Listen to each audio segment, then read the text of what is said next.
Hello friends, welcome to my duets ডায়েরিতে। আজকে দেখতে পাচ্ছ পুরীতে যে গেছি, সেখানে তৃতীয় দিনের আরও একটা দর্শনীয় স্থান, সেটা হলো বুদ্ধ টেম্পল, মানে বুদ্ধদেবের মন্দির।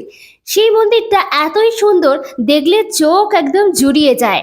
এত সাদা আর এত সুন্দর করে কারুকার্য যে কেউ গেলেই ভালো লাগবে। তো দেখতে পাচ্ছ দুদিকে সিংহর মূর্তি বা স্ট্যাচু আছে, এবং এতগুলো সিঁড়ি পেরিয়ে ওপরে উঠতে হয়। আর সাদা জিনিস সবসময়ই মানুষকে একটা শান্তি দেয়। তো সেটা দেখতে খুব সুন্দর লাগছিল, এবং চারপাশটা এত সুন্দর কারুকার্য, তোমরা দেখলেই বুঝতে পারবে। আর বুদ্ধদেবের অনেক রকম স্টাইলে, মানে পোজে বসে থাকা, শুয়ে থাকা, এরকম অনেক স্ট্যাচু ওখানে তৈরি করা ছিল। তিনি যেভাবে বসতেন বা ধ্যান করতেন, শুয়ে থাকতেন, সেই রকম অনেক রকম পোজের আর কি স্ট্যাচু করা। তো সেটা খুব সুন্দর লাগছিল।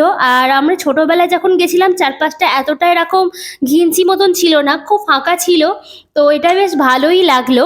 যেটা এখন গেছি, মন্দিরটা কিন্তু চেঞ্জ হয়নি, কিন্তু চারপাশটা একটু চেঞ্জ হয়ে গেছে।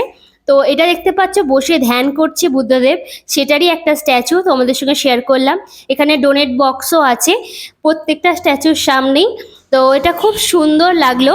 তোমরা এই মন্দিরটা কারা কারা গেছো আমাকে কিন্তু কমেন্ট করে জানিও। আর না গিয়ে থাকলে যদি এরপর পুরী যাও, তো এই জায়গাটা বা এই মন্দিরটা একটু দর্শন করে এসো, দারুণ লাগবে।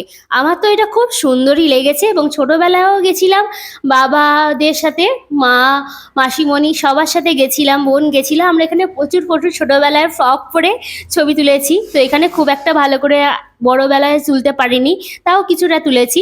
তো তোমাদের কেমন লাগলো সেটা আমাকে কিন্তু কমেন্টে জানিও। আর নতুন হয়ে থাকলে প্লিজ আমার চ্যানেলটাকে সাবস্ক্রাইব করে দিও, আর লাইক কমেন্ট শেয়ার করে দিও। তো এরপর দেখতে থাকছো যে এর চারপাশটা এত সুন্দর, অনেকটা এরিয়া জুড়ে খুব সুন্দর লাগছিল। চারপাশটায় দেখতে পাচ্ছ একটু পাহাড় পাহাড় মনে হচ্ছিল, যেন অনেকটা বিস্তীর্ণ জুড়ে সবুজ আর সাদা যখন মিলে গেছে আরো তো সুন্দর লাগবেই। আর এরপর তোমরা দেখতে পাচ্ছ চারপাশটা ঘুরে ঘুরে তোমাদেরকে দেখাচ্ছি যে এখানে বুদ্ধদেব কিভাবে শুয়ে থাকতেন, সেই পোজের একটা স্ট্যাচু। তো এই চারপাশটা দেখছো, দুদিকে তো সিংহের একদম আছেই স্ট্যাচু। আর এখানে কিছু জিনিস বিক্রি হচ্ছিল। তো এরপর এই রাস্তা দিয়ে যখন বেরিয়ে যাচ্ছি, তখন কিছু দেব দেবীর মূর্তি বা দর্শনীয় পুজোর স্থান একটু দেখতে পেলাম।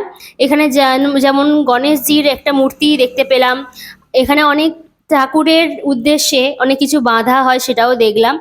আর এখানে আরও একটা মন্দির গণেশজি আছে। তো আরও কিছু ভিডিও তোমাদের দেখাবো মন্দিরে। তো আজকের মতো এইটুকু।